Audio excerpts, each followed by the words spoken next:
যাও পাখি বলো তারে, সে যেন ভোলে না মোরে, সুখে থেকো ভালো থেকো। পশ্চিমের আকাশে অস্ত যাওয়ার অপেক্ষায় রক্তিম সূর্য, তাই সন্ধ্যা নামার আগেই নিরে ফিরছে সাদা বক। সাথে আছে শালিক পানকৌড়ি। পাখিদের এই ছুটে চলা মনে করিয়ে দেয় কবি জীবন।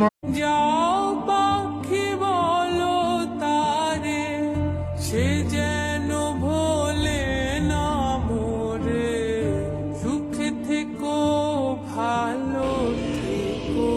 পশ্চিমের আকাশে অস্ত যাওয়ার অপেক্ষায় রক্তিম সূর্য, তাই সন্ধ্যা নামার আগেই নিরে ফিরছে সাদা বক। সাথে আছে শালিক পানকৌড়ি। পাখিদের এই ছুটে চলা মনে করিয়ে দেয় কবি জীবন।